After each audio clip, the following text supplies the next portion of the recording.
여러분 안녕하십니까. 소종섭의 시사쇼 시작하겠습니다. 오늘 이 시간에는 이 글로벌 이슈들 다루는 월드아이 시간입니다. 미국의 전격적인 공습으로 이란의 최고 지도자였던 알리 하메네이가 폭사를 했습니다. 이란 정세, 나아가 중동, 세계 정세 자체가 상당히 불투명해졌습니다. 경제도 혼란에 빠졌죠. 이런 가운데 이제 이란에서는 후계자, 차기 지도자를 누가 할 것인지 여러 가지 얘기들이 나오고 있습니다. 자, 보통 이란의 경우는 이제 이슬람 시아파 성직자 집단이 이 최고 지도자를 선출을 합니다. 대통령도 있습니다. 대통령은 국가 수반인데 일반적으로 우리처럼 국민 투표를 통해서 뽑거든요. 그런데 최고 지도자는 또 이 성직자 집단이 선출을 합니다. 우리로서는 조금 이해하기 힘든 이른바 이란의 신정 정치인데요. 과연 이것은 무엇인지 좀 알아보고 하메네이라는 인물은 또 어떤 인물인지, 미국이 어떻게 하메네이를 폭사시킬 수 있었는지 등등 관련해서 좀 자세히 알아보도록 하겠습니다. 아시아경제 국제부의 이현우 기자와 함께 합니다. 자, 이현우 기자. 원래 처음에 이제 미국의 공격이 있고 나서는 이란에서는 이제 하메네이 최고 지도자가 다른 곳으로 지금 피신해 있다. 뭐 이런 식으로 얘기를 했는데 트럼프 대통령이 아니다. 죽었다. 이렇게 이제 발표를 하면서 그게 전 세계적으로 화제가 됐습니다. 어쨌든 미국의 공격 한 번으로 그냥 하메네이 포함해서 이란의 주요 수뇌부 자체가 그냥 폭사를 했잖아요. 이게 어떻게 가능했던 건가요? 네, 이번 작전은 또 이 미국하고 네. 이스라엘이 공동 작전으로 이제 기획이 됐는데 네. 이번에도 역시 군사용 AI의 역할이 굉장히 컸었다. 그렇게 알려져 있습니다. AI의 역할이다. 예, 물론 이제 미국과 이스라엘 정보 당국에서 이 하메네이의 동선 파악을 위해서 굉장히 많은 요원들을 파견했었다고 하는데요. 네. 다만 이제 굉장히 엇갈리는 수천 개의 이제 정보들이 이제 쏟아지면서 실제 이 사람이 어디에 있냐 이걸 파악하는데 굉장히 오랜 시간이 걸렸는데 네. 이거를 AI가 이제 단번에 분석을 해냈다고 합니다.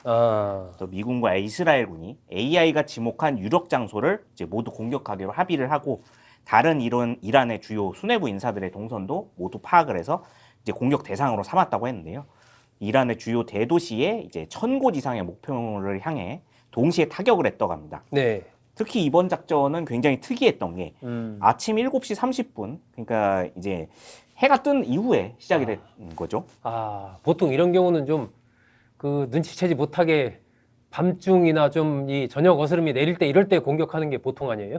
예, 그렇습니다. 이런 지상 타격 작전은 적의 방공망을 피하기 위해 야간에 주로 실시가 되는데 네. 이번에는 해가 뜬 아침에 갑자기 전투기 200대 이상이 한꺼번에 출격을 해서 이제 타격을 했다고 합니다. 네. 그래서 아침 9시 40분부터 이란 전역에 동시 공격이 이제 시작이 됐고 예상치 못한 아침 공격에 테헤란 이제 시내에서 회의를 하던 이란 수뇌부 피해가 굉장히 컸다고 하는데요. 네.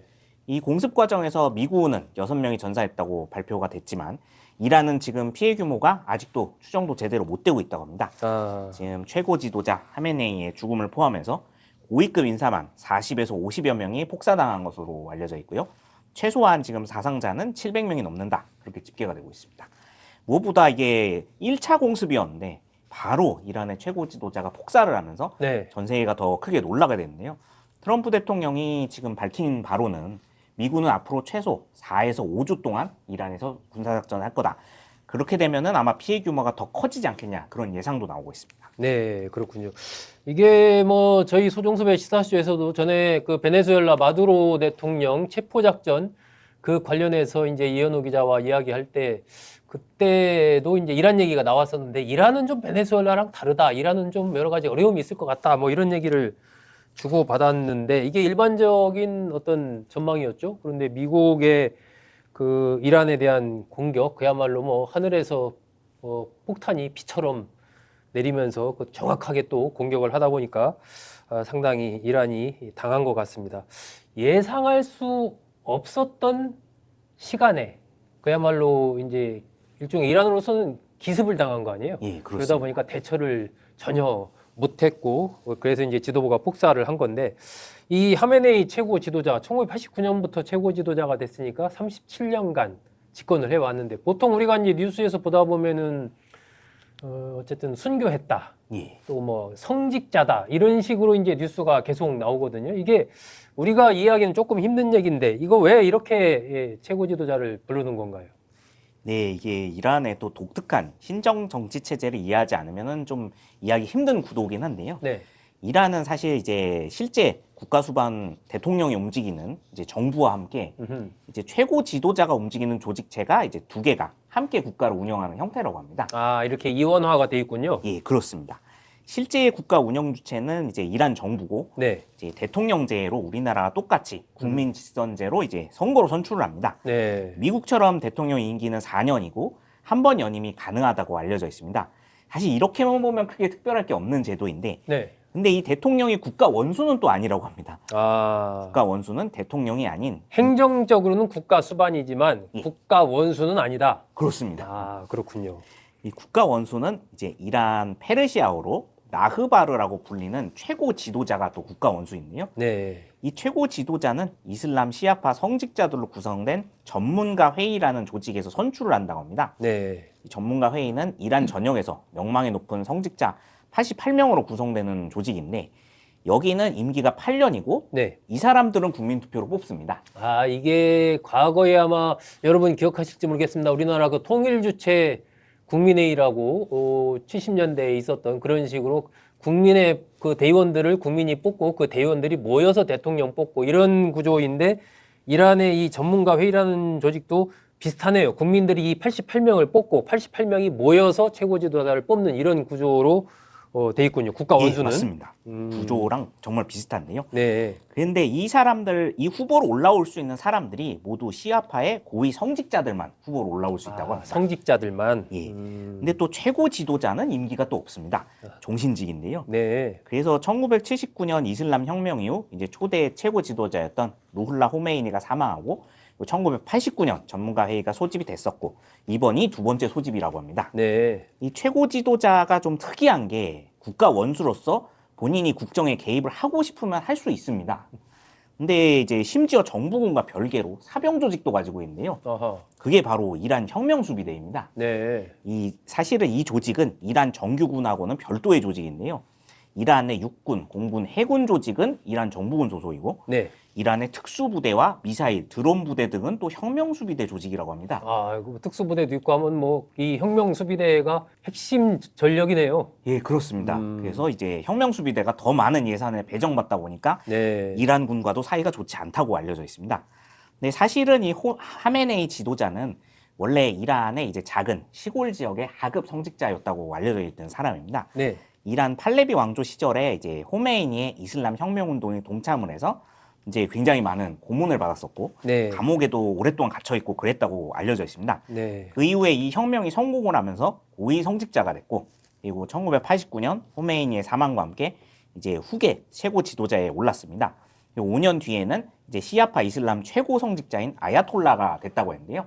이것 때문에 이제 이름 앞에 이제 아야톨라가 붙어서 보통은 아야톨라 하메네이 이렇게 불려왔었습니다. 아, 그게 최고 성직자를 지칭하는 일종의 칭호군요. 아야톨라라는 예, 게. 그렇습니다.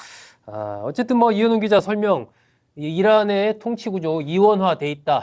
행정 수반격인 대통령과 국가의 최고 지도자인 최고 지도자죠. 최고 지도자 이렇게 이제 이원화돼 있다라는 얘기인데 그런데 최근에 이제 외신 보도 나오는 거 보면 어쨌든 이 하메네이의 후계자로 그 둘째 아들인 모즈타바 하메네이가 유력하다 이런 얘기도 나오더라고요. 뭐 트럼프 대통령은 뭐 누가 되든 죽는다 뭐 이런 얘기도 하고 그런데 지금 이제 이현우 기자 설명 듣다 보면 그렇다면 이 신정 정치 하에서는 이 부자 세습 뭐 어떤 이런 식의 이제 세습도 이게 가능한 건가요?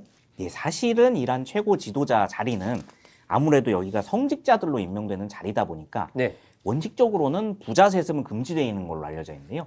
전임자인 이제 호메이니의 경우에도 이슬람 성직자로서 이제 원칙하고 청렴을 굉장히 중시했던 인물이라 네. 자신의 아들에게 물려주지 않고 당시 유력한 후계자이자 이란의 대통령이었던 하메네이에게 넘기고 사망을 했었습니다. 근데 지금 이란의 상황이라 이런 엄격했던 원칙이 좀 무너진 게 아니냐 이런 목소리가 이란에서도 나오고 있다고 하는데요. 아, 특수한 상황이다. 예, 그렇습니다.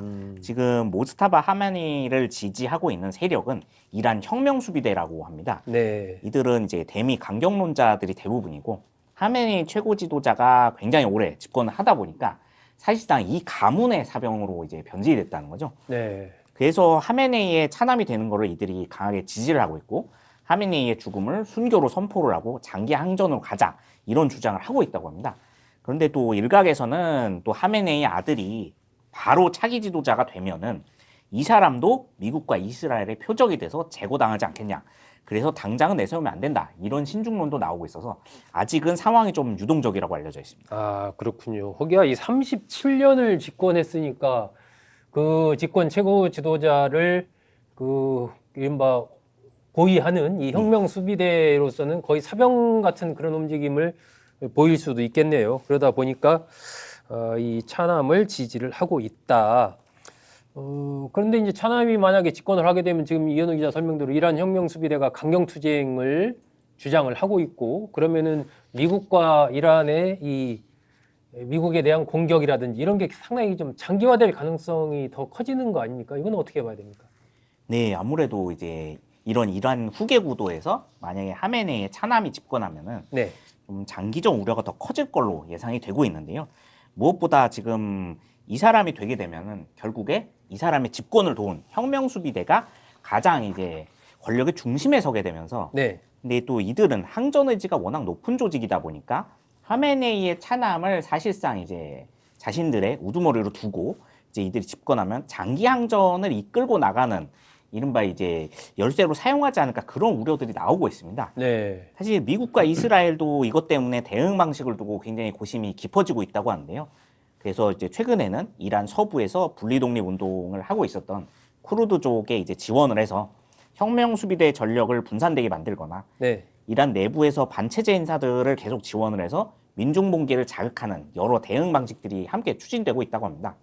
아무래도 트럼프 대통령은 지금 앞서 이야기한 대로 이란에서의 작전은 4주에서 5주 정도 이렇게 선을 그었기 때문에 네. 이제 미국 입장에서도 장기전을 끌고 가면은 지금 중간 선거를 앞두고 있어서 상당히 부담스럽기 때문에 그렇게 가기 힘들지 않겠냐 그런 얘기가 나오고 있고요. 그리고 실제 미국 내 학계에서도 이제 트럼프 대통령은 지상군 투입도 필요하면 가능하다라고 이제 호언장담은 했는데 과연 이게 가능할까 그런 좀 의구심이 들고 있다고 합니다. 네. 왜냐하면 이제 2003년 이라크 전쟁 때도 미국이 동원한 병력이 항공모함 6척 그리고 지상군은 15만에 이르렀습니다. 네. 지금 이제 미군이 포함한 병력의 지금 3배 이상인데요. 그때 이라크 인구는 3천만 명 정도에 불과했습니다. 근데 지금 이란은 이라크보다 국토가 4배가 크고 네. 인구는 3배 이상 많은 나라인데요. 그냥 따져봐도 이제 예전에 이라크전 때 했던 15만 명으로도 힘들 것이다. 그런 이야기가 나오고 있습니다. 근데 지금 미국이 이란 작전에 동원한 병력 규모가 항모전단 2척 그리고 5만 명 정도 병력이기 때문에 네. 이걸로 지상전이나 장기전을 하기에는 아무리 첨단 무기를 가진 미국이라도 힘들지 않겠냐는 얘기가 나오고 있는 것 같습니다.